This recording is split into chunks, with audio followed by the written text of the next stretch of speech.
Assalamualaikum warahmatullahi wabarakatuh. Waalaikumsalam warahmatullahi wabarakatuh. Selamat siang. Siang. Di sini saya ingin memberikan materi metode tugas, metode kerja kelompok, dan metode karya wisata. Baik, saya akan menjelaskan mengenai metode pembelajaran tugas. Metode pembelajaran tugas di sini ialah cara penyajiannya. Bahan pelajaran dengan cara memberikan tugas tertentu agar siswa melakukan kegiatan pembelajaran dan kemudian hasil pelaksanaan tugas itu dilaporkan kepada guru. Dan di sini ada metode kerja kelompok yang artinya ialah cara pembelajaran di mana siswa dalam kelas dibagi dalam beberapa kelompok, yaitu di mana setiap kelompok dipandang sebagai satu kesatuan tersendiri untuk mempelajari materi pelajaran yang telah ditetapkan untuk diselesaikan secara bersama-sama. Untuk karya wisata atau studi wisata sebagai metode pembelajaran adalah siswa di bawah bimbingan guru mengunjungi tempat-tempat seperti kita studi tour, itu juga termasuk karya wisata. Tempat-tempat tertentu dengan maksud untuk mempelajari objek-objek belajar yang ada di tempat itu.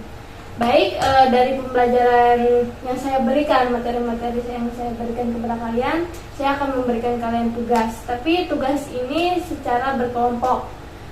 Sana dengan Jainab, Aulia dengan Yudia. Baik. Yang saya berikan di sini tugas kalian studi tour, mengenal objek-objek kayak seperti Sasirangan, kampung Sasirangan, seperti apa? Pulau Juriak, Bu. Ya, termasuk juga. Museum, Bu. Ya, termasuk juga. Apa yang pagi-pagi itu? Pasar subuh.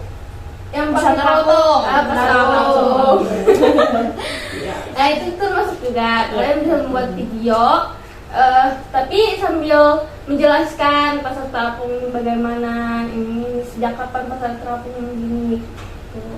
Baik. Apakah ada yang ditanyakan?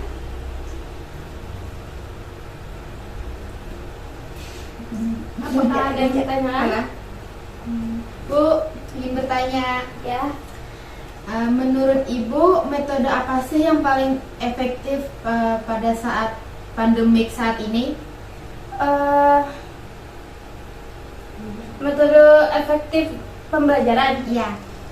Menurut saya di sini metode yang efektif dilakukan di saat pandemi seperti ini adalah metode daring, di mana untuk kegiatannya sendiri dilakukan secara online dan menerapkan metode tugas atau pemberian tugas secara individu untuk menyelesaikan tugasnya. Selain itu, metode kerja kelompok juga termasuk efektif, di mana para siswa bisa berkumpul untuk mengerjakan tugas tertentu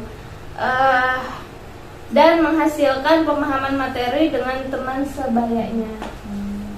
Baik Ibu, terima kasih. Ya, apakah ada yang bertanya lagi? Saya Bu izin bertanya, Ya. apakah ada persamaan dan perbedaan dari metode belajar kelompok dengan metode belajar diskusi? Ya. Dan ditanyakan ada persamaan dan perbedaannya.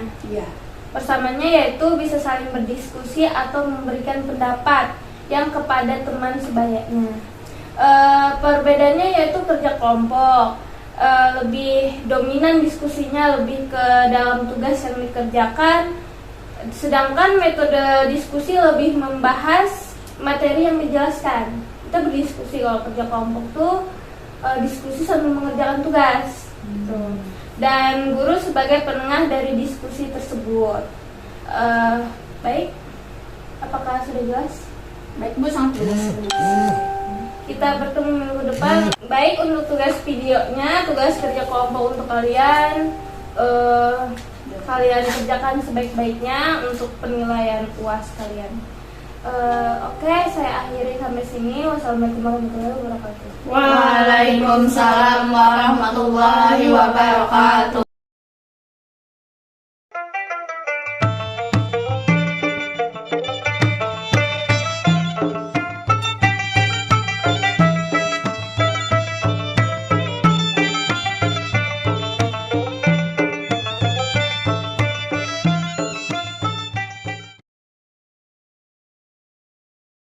Assalamualaikum warahmatullahi wabarakatuh. Perkenalkan, kami dari kelompok pertama yang beranggotakan saya sendiri, Hasanah. Dan saya sendiri, Jainab. Nah, sekarang kami berdua sedang berada di Siring Menara Pandang, tepatnya di Kalimantan Selatan. Menara Pandang ini terletak di Siring Jalan Kapten Pierre Tendayan, dekat dengan Pasar Terapung buatan pemerintah kota Banjarmasin. Nah, baik, kami sekarang berada tepat di depan Menara Pandang itu sendiri. Seperti yang bisa kita lihat di belakang, ada bangunan Menara Pandang. Menara Pandang terletak di Siring, Jalan Kapten Piara Tandean, dekat dengan Pasar Terapung buatan pemerintah kota Banjarmasin di tepi Sungai Martapura. Menara Pandang ini termasuk salah satu ikon wisata di kota Banjarmasin. Cukup sekian penjelasan dari kami dan Sampai sampai jumpa. jumpa.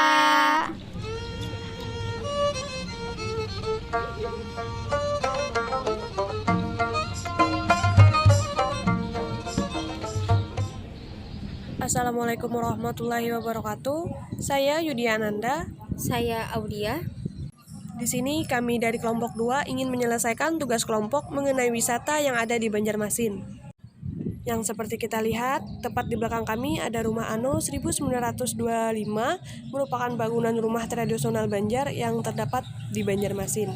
Rumah ini merupakan bukti sejarah tentang adanya bangunan tradisional rumah Banjar zaman dahulu. Rumah Ano 1925 dibangun sebelum Indonesia merdeka, yaitu pada tahun 1925. Bangunan rumah tradisional ini sekarang dijadikan kawasan wisata di Banjarmasin. Kekhasan arsitektur bangunan ini serta berbagai benda yang bernilai budaya lokal ada di dalamnya. Baik, mungkin itu saja dari kelompok kami. Kurang dan lebihnya kami mohon maaf. Wabillahi taufiq wal hidayah. Assalamualaikum warahmatullahi wabarakatuh. Assalamualaikum warahmatullahi wabarakatuh. Baik, kita sekarang berada di Siring yang dijadikan tempat wisata, yaitu menjadi ikon Banjarmasin. Dapat kita lihat di samping kita ada sungai yang dinamakan Sungai Martapura, dan di belakang kita ada Menara Pandang. Kita akan melihat ke sana nanti. Nah, kita akan melihat Menara Pandangnya secara lebih dekat. Mari ikuti saya. Baik anak-anak, kita sudah berada di dekat Menara Pandang. Dapat kita lihat Menara Pandang di sana sudah dekat dengan kita.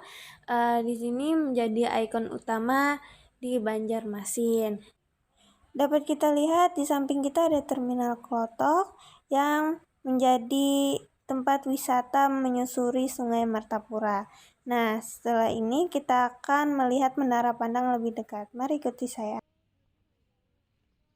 Nah, kita sekarang sudah berada tepat di depan Menara Pandang ini. Dapat kita lihat di situ Menara Pandangnya.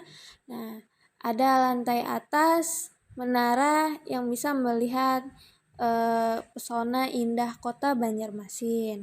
Nah, Menara Pandang ini didirikan pada tanggal 16 bulan 6 2014, diresmikan oleh Wali Kota Banjarmasin yang bernama Muhyiddin. Nah, di sini tidak hanya Menara Pandang saja, akan tetapi ada Terminal Klotok, yang salah satu tempat wisata yang banyak sekali pengunjungnya. Klotok ini menjadi alat transportasi pengunjung untuk menyusuri Sungai Martapura untuk startnya dari Siring sampai ke Kampung Biru hingga ke Kampung Hijau.